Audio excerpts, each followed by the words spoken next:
Ruslan.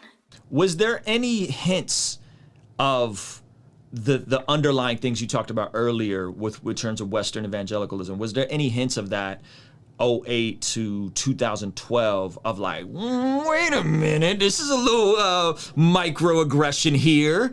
Like in terms of that infrastructure in hindsight, did you see little rumblings, just things said that were kind of like, oh, that's off-putting? Yeah, I mean, all the time. And I think I gave a lot of people the benefit of the doubt because, in my naivete, once you met the Lord, you weren't racist anymore. You know what I mean? It's like, once you met the Lord, you were not like you didn't see ethnic minorities as kind of lesser than.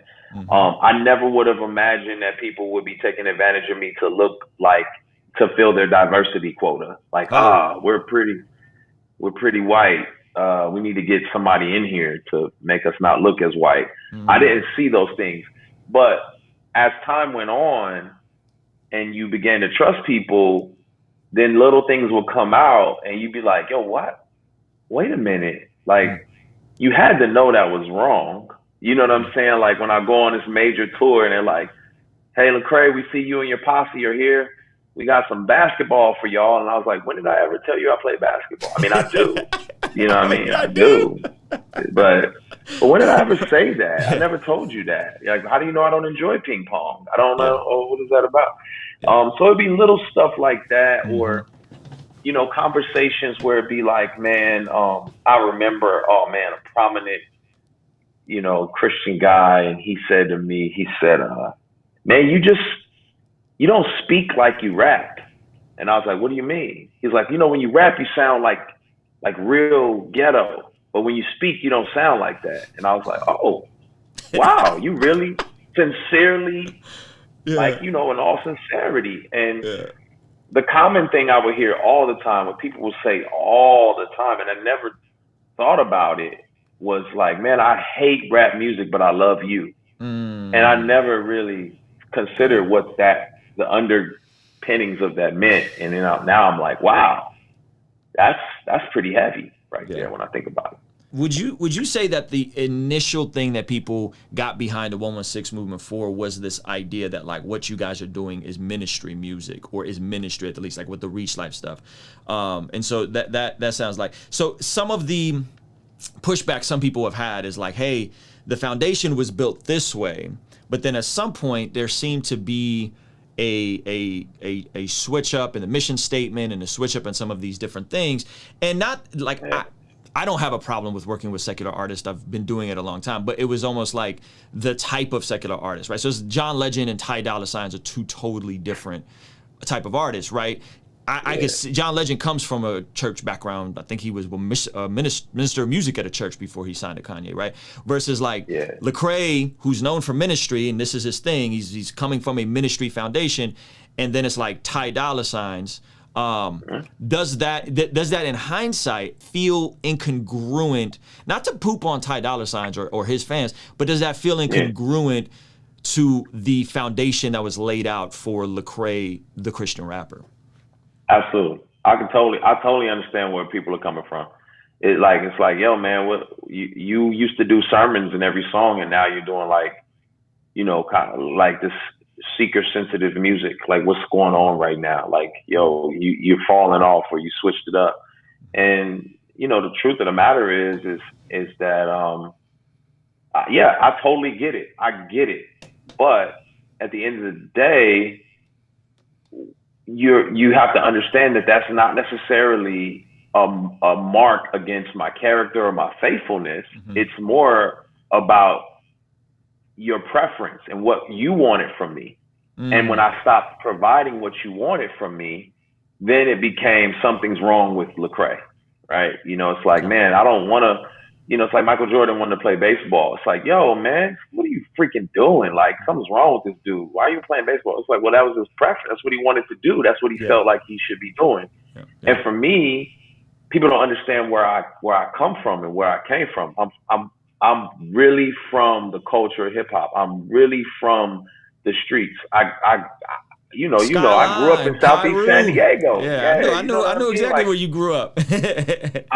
I'm really from that. So I feel like, man, I'm missing my people. I'm missing the message is not hitting them. It's not getting to them. It's not reaching them. And I was concerned and I wanted to connect. And end of the day, I'm a missionary. I want to connect with people. I want to build with them. I want them to experience the goodness of God. And so part of it is experimenting and trying different ways and different things in order to make that a reality. And I saw so much fruit from Church Clothes Volume 1.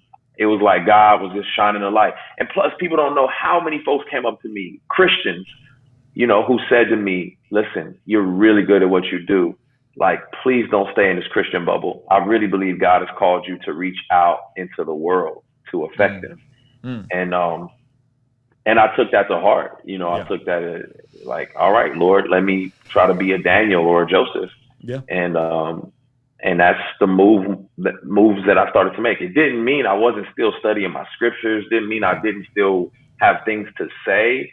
And if anybody who really supported and weren't just kind of like fringe fans, if you started buying the projects, you could hear it in the music. It wasn't like I just like peace out.